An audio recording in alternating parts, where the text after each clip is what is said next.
21h ici à Paris, bonsoir à tous, bienvenue si vous nous rejoignez pour la suite de Paris Direct. À la une de ce mercredi, la Russie ordonne le retrait de ses troupes de Kherson. Et on commence tout d'abord par cette annonce tout à l'heure de Moscou. Les troupes russes vont se retirer de la rive droite du fleuve Dniepr dans la région de Kherson, une zone qui comprend la ville du même nom, au cœur, je vous le disais, d'une contre-offensive de Kiev depuis plusieurs semaines.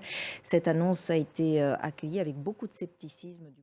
Et sachez que notre journaliste Gwendoline Debono, envoyée spéciale en Ukraine, vient d'être récompensée par la Fondation Varenne pour son reportage Irpin, évacuation à haut risque, diffusé en mars dernier sur France 24.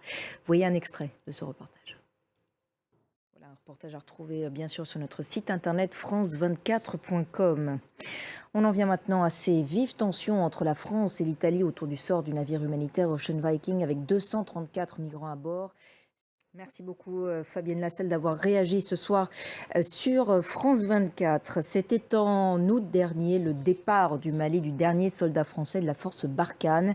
Ce mercredi, Emmanuel Macron a officialisé la fin de l'opération anti-djihadiste.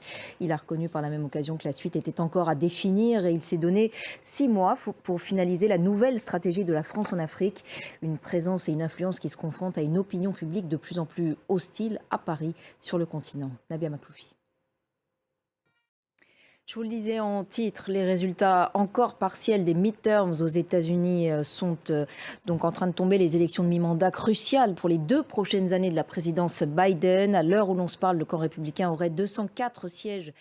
Géorgie, on va rejoindre sur place notre envoyée spéciale Julie Dungeloff. Bonjour Julie, un nouveau vote doit être organisé en décembre prochain puisqu'aucun candidat n'a atteint la barre des 50% en Géorgie. Oui, c'est ce qu'on appelle un runoff ici en Géorgie. Merci beaucoup Julie pour vos précisions depuis Atlanta. Et on l'a vu, l'ancien président Donald Trump s'est largement investi dans cette campagne, s'affichant aux côtés de nombreux candidats républicains qui, pour certains, ont d'ailleurs prévenu d'avance qu'ils ne reconnaîtraient pas les résultats en cas de défaite. Donald Trump espère en tout cas que ces élections de mi-mandat seront un tremplin personnel pour la présidentielle de 2024. Cécile Galucio. Et sachez que le président Joe Biden va donner tout à l'heure une conférence de presse depuis la Maison-Blanche. Ce sera à 22h, heure de Paris, à suivre évidemment en direct sur France 24. Suite de la COP27 à Sharm el-Sheikh en Égypte, les discussions sur l'aide climat aux pays en développement ont officiellement commencé aujourd'hui. Allez, c'est l'heure maintenant de l'actualité sportive dans Paris Direct.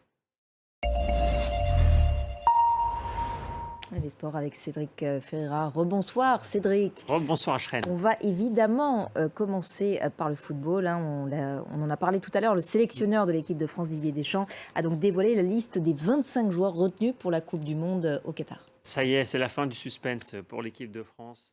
Voilà, maintenant les skippers de la Route du Rhum ont enfin quitté Saint-Malo direction la Guadeloupe. 138 marins ont pris l'assaut de l'Atlantique ce mercredi. La route du Rhum, vous savez, Ashreen, c'est la reine des courses transatlantiques. Le départ aurait dû avoir lieu samedi, mais avec des conditions météo difficiles, il a été reporté ce mercredi. Le coup de canon a été donné. Les observateurs prévoient un temps record de 6 jours. Merci beaucoup Cédric pour ce point sur l'actualité sportive. Restez avec nous. Prochain point complet sur l'actualité internationale dans quelques minutes.